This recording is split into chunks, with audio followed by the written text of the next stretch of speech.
Good morning વિદ્યાર્થી મિત્રો, કેમ છો બધા મજામાં ને?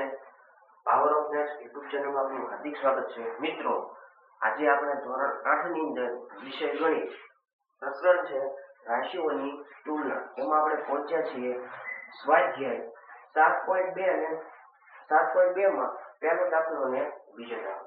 પહેલો દાખલો છે એ કંઈક વળતર વાળો છે અને બીજો દાખલો છે એ જીએસટી પ્રકારનો છે. વળતર વાળો દાખલો જોઈએ. વેચાણ દરમિયાન એક દુકાનમાંથી બધી વસ્તુઓ, હવે તમે જોયું છે માર્કેટમાં ગયા હોય તો કંઈક બોર્ડ માર્યા હોય કે 25% ઓફ એટલે કે ડિસ્કાઉન્ટ કહેવાય.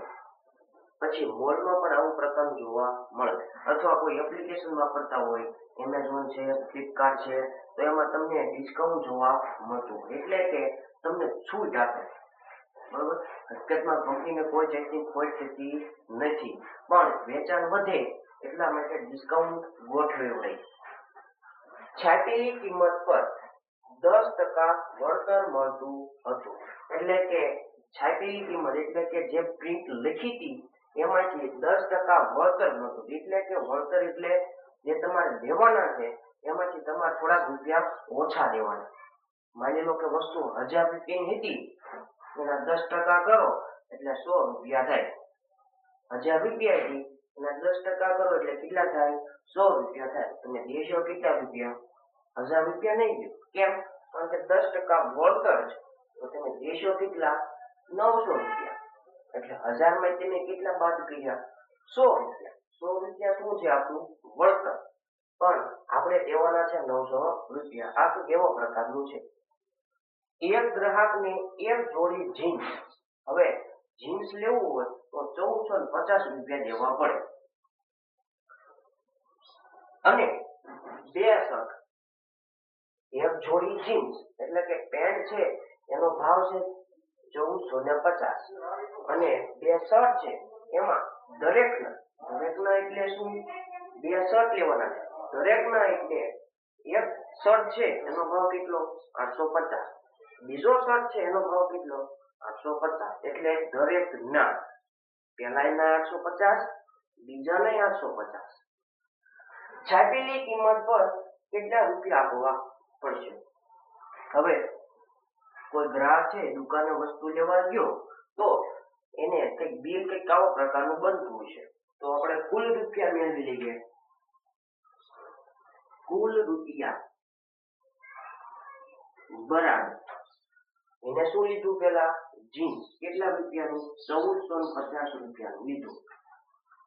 પછી શું એને લીધા? બે શર્ટ, એમાં એક શર્ટ નો ભાવ છે 850, બીજા શર્ટ નો પણ 850. જે આ કિંમત છે ને ઈ આપણે કપડા લેવા જઈએ એટલે સ્ટીકર માં આપણે કિંમત લખ્યું હોય, આ ઈ વળતર છે નહીં. તો કુલ કિંમત શોધી લઈએ. 0, 5 ને 5 10, 10 ને 5 15, 15 ને 5 વધી આવી 1, 4 ને 1 5, 5 ને 8 13, 13 ને 8 21 નો 1 વધી આવી 2, 2 ને 1. એનો મતલબ ભાવ કેટલો છે? 3150. કોઈ જાતનું ડિસ્કાઉન્ટ ન હોય તો તમારે 3150 રૂપિયા દુકાને દેવા પડે. પણ અહીંયા શું હતી? સ્કીમ હતી 10% વળતર. કોના 10%? આપેલી સંખ્યાના 10% વળતર. આ દાખલો બે રીતે ગણી શકાય. તે રાશિની રીતે ગણી શકાય અને શોર્ટકટ પણ ગણી શકાય. તો આપણે થોડીક લાંબી રીતનો ઉપયોગ કરશું જેથી કરીને સમજાય જાય. તો 3150 રૂપિયા આપણા કુલ છે, એના કેટલા ટકા વળતર? 10% વળતર. એટલે 3150 ના 10%. આ શું મળશે? વળતરનો જવાબ મળશે. પણ સાચો જવાબ હજી મળશે નહીં, કારણ કે આપણે કેટલા દેવાના છે. આ જે જવાબ મળશે એ આપણે એટલા ઓછા દેવાના છે, પણ આપણે કુલ દેવાના કેટલા? હકીકતમાં તો આટલા દેવાના હતા, પણ આપણે હવે આટલા દેવાના નથી, કારણ કે 10% વળતર છે એટલા માટે. તો ના એટલે ગુણાકાર 3150 ગુણ્યા 10% કાઢવો હોય તો છેદમાં 100. 0 0 ઉડી જાય તો જવાબ આવ્યો 315 રૂપિયા વળતર.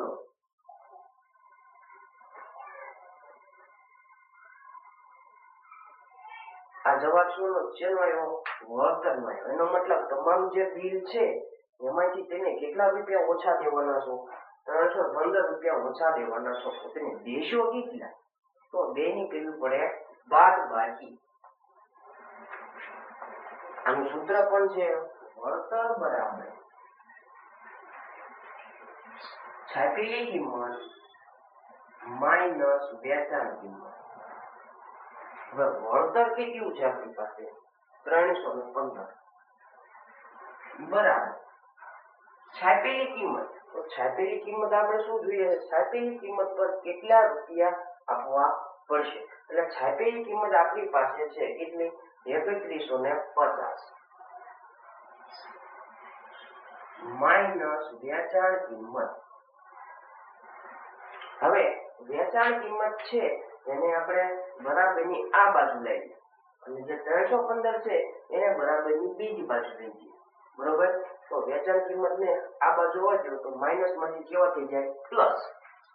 વેચાણ કિંમત બરાબર વેચાણ કિંમત અહીં માઇનસ છે, આપણે આ બાજુ લઈ જઈએ તો કેવા થઈ જાય?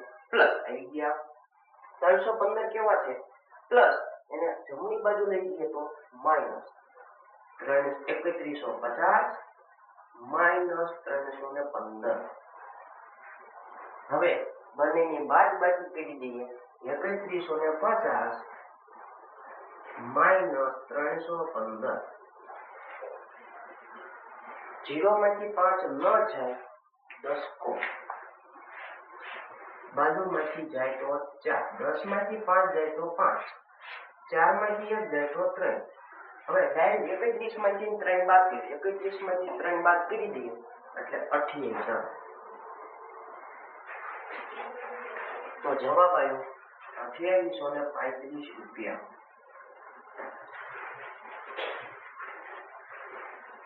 એટલે એને દુકાને છે એ 2835 રૂપિયા દેશો. આટલા રૂપિયા દેવાના છે નહીં. હવે દાખલા નંબર 8. એક ટીવી ની કિંમત 13000 રૂપિયા છે. ટીવી લેવું હોય તો 13000 રૂપિયા દેવા પડે. તેના પર 12% જીએસટી લગાડવામાં આવેલ છે. એટલે કે ટીવી લેવું છે એમાં કેટલા ટકા લગાડવાના છે?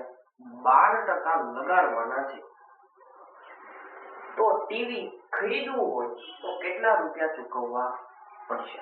જો આ દાખલો છે ને જીએસટી વાળા દાખલા હંમેશા ત્રિરાશિની રીતે ગણો. ઘણી સ્કૂલમાં છે એ કંઈક અલગ અલગ સૂત્ર યાદ રાખીને ગણાવે પણ એ રીતે અઘરી પડી જશે. એટલે જીએસટી વાળા છે એ ત્રિરાશિની રીતે ગણવાનું. તો આવી રીતે યાદ રાખવાનું. જીએસટી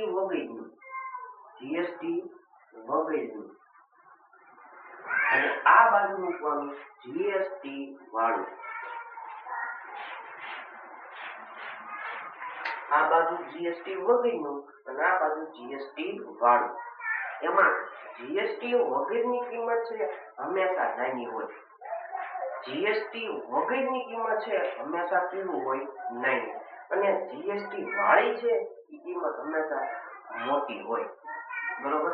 આની તો શું આવે? છાપીની કિંમત આવે, મૂળ કિંમત આવે, ખરી કિંમત આવે, પડતર કિંમત આવે. આ બધું અહીં ભાવ. અહીં પર હંમેશા મોટી કિંમત આવે. એટલે જીએસટી વાળો દાખલો હોય તો હંમેશા ધારીને ગણી નાખો. બરાબર? 100 રૂપિયાથી ધારવાનું સ્ટાર્ટ કરો. માની લો કે આ ટીવી છે એ 100 રૂપિયાનું હતું. કેટલા રૂપિયાનું હતું? 100 રૂપિયા. તમે રેલ કહીશું આમાં સાહેબ 100 રૂપિયા નીચે નથી. પણ આપણે ધારવાનું છે. માની લો કે ટીવી કેટલા રૂપિયાનું હતું? 100 રૂપિયાનું હતું.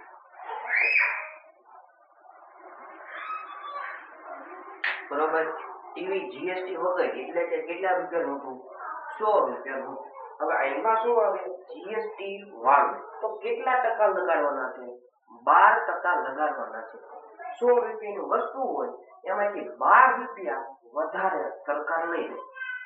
100 રૂપિયાની વસ્તુ છે જેમાંથી 12 રૂપિયા કોણ લઈ જાય? સરકાર લઈ લે. એટલે તમારે 100 તો દેવાના જ છે, પણ વધારાના કેટલા દેવાના?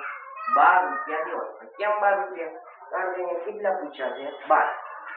માની લો કે 15 હોય તો 100 રૂપિયા તો દેવાના જ. વધારાના કેટલા દેવાના? 15 રૂપિયા. દેશો કેટલા? 115.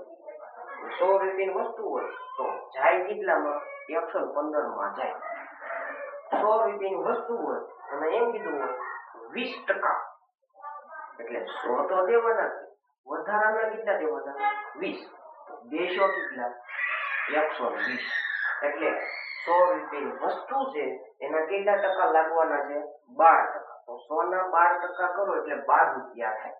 તો 12 રૂપિયા વધારે દેવાના, એટલે થઈ ગયા 112 રૂપિયા. આપણે ગણીએ છીએ ત્રિરાશીનો દાખલો. 100 રૂપિયાની વસ્તુ હતી, 12% જીએસટી લાગે તો વસ્તુ જાય કેટલામાં? 112 રૂપિયામાં વેચાણ થાય. રેડી? વેચાણ દુકાનવાળો કરે પણ ખરીદો કોણ? આપે. હવે બન્યું એવું કે ટીવીસી 100 રૂપિયાનું હતું. કેટલા રૂપિયાનું હતું? 13,000 રૂપિયાનું હતું. તો 13,000 રૂપિયા બરાબર કેટલા?